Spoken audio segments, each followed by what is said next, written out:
Student, एक बार फिर आपका CRA international school online classes में स्वागत। और आशा करता हूं कि आप सब अपने स्थान पर ठीक होंगे, स्वस्थ होंगे।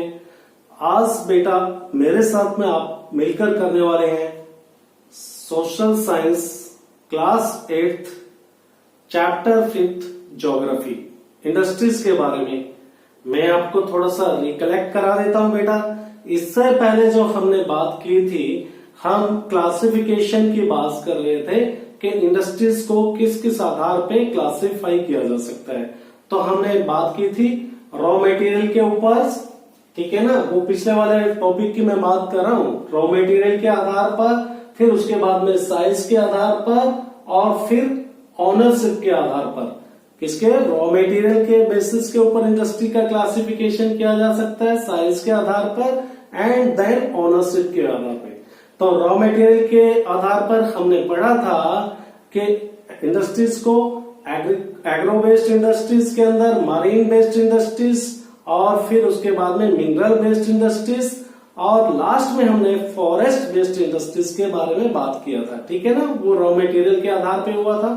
आज जो हमारा टॉपिक होगा क्लासिफिकेशन ऑफ इंडस्ट्रीज, उसमें हम देखेंगे साइज के आधार पर, on the basis of size of industries को किस तरह से क्लासिफिकेशन कर सकते हैं, और फिर उसके बाद में होगा अपना ओनरशिप के बेस के ऊपर भी इंडस्ट्रीज का क्लासिफिकेशन आज हम देखने वाले हैं। इसके साथ ही वो भी बातें हम फैक्टर्स के बारे में बात करेंगे जो किसी भी इंडस्ट्रीज को लगाने से पहले इंडस्ट्री का जो ओनर है वो सोचता है कि मुझे इंडस्ट्रीज कहाँ पे लगाने चाहिए, क्योंकि इंडस्ट्रीज को लगाने के पीछे मकसद क्या होता है? पैसा अर्न करना। तो कैसे कॉस्ट इफेक्टिव हो, कॉस्ट कटिंग करके कम से कम कॉस्ट के ऊपर ज्यादा से ज्यादा प्रॉफिट हो, उसके लिए क्या क्या चीजें देखी जाती हैं ताकि वो फिजिबल रहे, आसान रहे, नजदीक में रॉ मटेरियल मिल जाए, ठीक है ना। ट्रांसपोर्ट बहुत ज्यादा दूर उस सामान को ले जाना ना पड़े, और दूसरे भी जो लेबर है वो सस्ते में मिल जाए, काम करने वाले लोग, वहां पे पानी की फैसिलिटीज हो, या वो सब कुछ डिटेल्स में बात करने वाले हैं, ठीक है ना। तो अभी हम सबसे पहले जो सेकंड है क्लासिफिकेशन साइज के आधार पर इंडस्ट्रीज को, पहले हमने पढ़ा रॉ मटेरियल के आधार पर पढ़ लिया बेटा। रॉ मटेरियल के आधार पे जो भी है उनका हमने क्लासिफिकेशन बता दिया। अब हम देखते हैं साइज के बेस के ऊपर। अब साइज का क्या है इंडस्ट्रीज को, क्या साइज से मतलब क्या हो सकता है? छोटी बड़ी इंडस्ट्रीज, ठीक है ना। अब छोटी और बड़ी इंडस्ट्रीज को कैसे बोलते हैं उसके बारे में थोड़ा सा हम जान लेते हैं, ठीक है बेटा। यहां तक समझ में आ रहा है? अब स्मॉल इसको देखेंगे हम किस आधार पर देखते हैं? अमाउंट ऑफ कैपिटल, के आपने उसके ऊपर पैसा कितना लगाया है। देखो, इंडस्ट्री अगर बड़ी होगी, उसका विस्तार ज्यादा होगा, प्रोडक्शन, अमाउंट ऑफ प्रोडक्शन ज्यादा होने वाला है, उससे वॉल्यूम ऑफ प्रोडक्शन ज्यादा हो रहा है, बहुत ज्यादा मात्रा में वहां से गुड्स तैयार हो रहे हैं। कैपिटल, पैसा उस पर आप ज्यादा लगा रहे हो, ठीक है ना।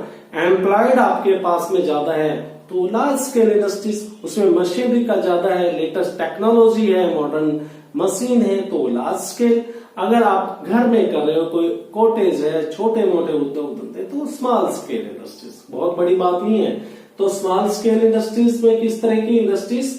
वो सारी इंडस्ट्रीज जो आप किसी ग्रामीण इलाके में खोल सकते हो, फैक्ट्री, उद्योग, जिसके कॉटेज इंडस्ट्रीज या हाउस ऑफ होल्ड इंडस्ट्रीज बोला जा सकता है, जिसमें आप घर के अंदर बैठकर जो घर के परिवार के मेंबर्स हैं वो साथ में काम करते हैं। उसमें क्या है, आप आर्टिक क्राफ्ट की बात कर लें जो, या फिर बात करें हौसरी का सामान हो गया, कुछ छोटा मोटा ऐसा जो घर पे हाथ से आप काम करके, जिसमें बहुत ज्यादा टेक्नोलॉजी की जरूरत नहीं है, बहुत ज्यादा पैसे जिसमें नहीं लगाने होते हैं, वो सारी इंडस्ट्रीज जिसमें मशीनरी का कम से कम इस्तेमाल होता है, वो आपकी कहां पर आएगी? स्मॉल स्केल इंडस्ट्रीज, ठीक है ना। जो रूरल एरिया में हो, घर के मेंबर्स या आसपास के मेंबर्स, बहुत ज्यादा स्किल लोगों की जरूरत नहीं है, और पैसा बहुत ज्यादा नहीं लगता, वो स्मॉल स्केल इंडस्ट्रीज। और लार्ज स्केल इंडस्ट्रीज कौन सी होगी बेटा? बता सकते हो? अभी स्मॉल स्केल के बाद में तो आपको लार्ज स्केल का पता लगना चाहिए।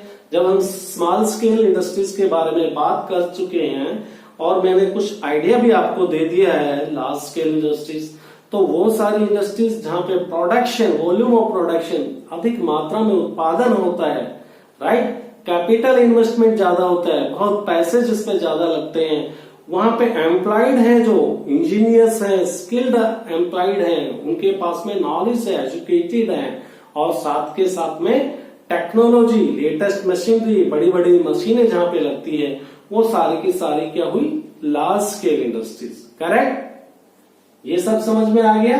तो साइज के आधार पे स्मॉल और लार्ज। इसके बाद में हम ओनरशिप के बेस के ऊपर भी देख लेते हैं, ठीक है ना, किसी का ओनर किसी इंडस्ट्री का कौन है, इस आधार पर। अब वो सारे इंडस्ट्रीज जिसका कोई ओनर एक ग्रुप, एक लोग है या फिर ग्रुप ऑफ पीपल है मिलके, जैसे आप बात करो रिलायंस इंडस्ट्रीज की, उसका क्या है, एक ग्रुप ऑफ पीपल बोल सकते हैं या एक आदमी की बोल सकते हो, तो वो सारे की सारी प्राइवेट सेक्टर इंडस्ट्रीज होगी। या फिर आप बात कर लो फिर इसके दूसरी, जो सरकार जिसमें पूरा पैसा इन्वेस्ट कर रही है, तो वो सारी की सारी पब्लिक सेक्टर इंडस्ट्रीज होगी। जैसे आपका हिंदुस्तान एरोनॉटिक्स लिमिटेड हो गया, ठीक है ना, वो कौन सी होगी, पब्लिक सेक्टर, इसके अंदर पूरा पैसा सरकार लगा रही है। इसी तरह से ज्वाइंट सेक्टर इंडस्ट्रीज कौन सी होगी, जिस ज्वाइंट का मतलब दोनों सहयोग से, यानी कि प्राइवेट और पब्लिक, गवर्नमेंट दोनों मिलकर जो इंडस्ट्रीज चलाएं, वो सभी क्या कहलाएंगे, ज्वाइंट सेक्टर इंडस्ट्रीज। अब ज्वाइंट सेक्टर इंडस्ट्रीज में आप बात कर सकते हो मारुति उद्योग लिमिटेड, जो मारुति की जो गुड़गांव के अंदर जो जहां पे मारुति का प्रोडक्शन होता है, उसमें सरकार का भी इन्वेस्टमेंट है और प्राइवेट भी है, इसमें ओनरशिप, तो दोनों मिलकर काम कर रहे हैं, ज्वाइंट सेक्टर इंडस्ट्रीज हो गया। इसी के साथ कोऑपरेटिव इंडस्ट्रीज, वो सारी इंडस्ट्रीज जहां पे जो जिसका बेस आधार क्या है, जो लोग वो उसमें पैदावार कर रहे हैं, फसल समझो गन्ने की फसल, उसको सप्लाई को, गन्ने को जो ले जा रहे हैं कहां तक, गन्ने के जो चीनी मिल तक ले जा रहे हैं, वो लोग ट्रांसपोर्टेशन में जो इन्वॉल्व, सप्लायर हो गए, और या फिर जो इंडस्ट्रीज में काम कर रहे हैं, यानी कि जब जिसमें जो उत्पादन करने वाला और सप्लाई करने वाला, फैक्ट्री वाले सभी मिलके जब करते हैं, तो उसको कोऑपरेटिव इंडस्ट्री बोलते हैं। Own and operated by producers, suppliers and the raw material जिसके पास से मिलता है।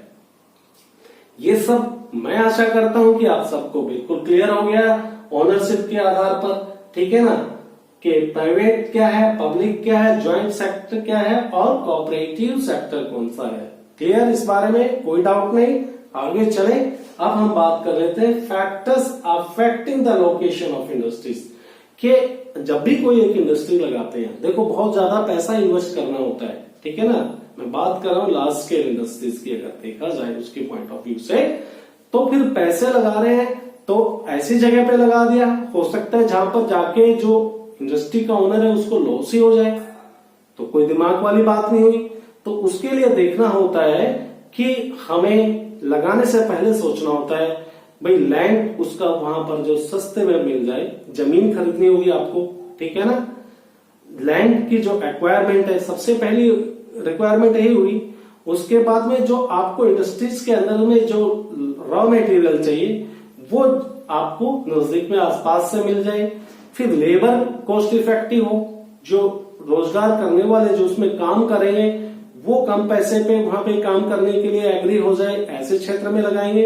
और साथ ही साथ आप यहां से जो गुड्स का जो प्रोडक्शन हुआ है वो मार्केट तक आपको लेके जाना है, ट्रांसपोर्ट की इसलिए अवेलेबल हो।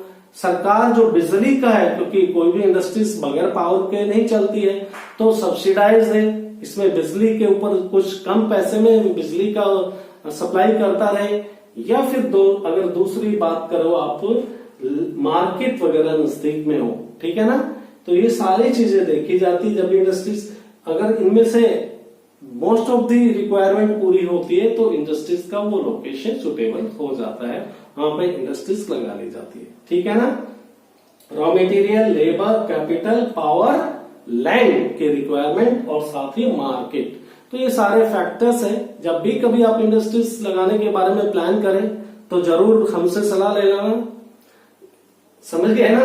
तो इसमें आप एक आपको इसके बारे में मुझे नहीं लग रहा है कोई डाउट होगा। क्लासिफिकेशन ऑफ इंडस्ट्रीज और फैक्टर्स के बारे में कि कौन कौन से फैक्टर्स है जिनके आधार पर आप ये डिसाइड कर सकते हो कि इंडस्ट्रीज को कहाँ लगाना होता है। इसी के साथ में आज के चैप्टर का ये टॉपिक यहीं पर समाप्त होता है। नए टॉपिक के साथ फिर दोबारा हमारी आपसे मुलाकात होगी। तब तक के लिए नमस्कार, good bye, stay home, stay safe, thank you.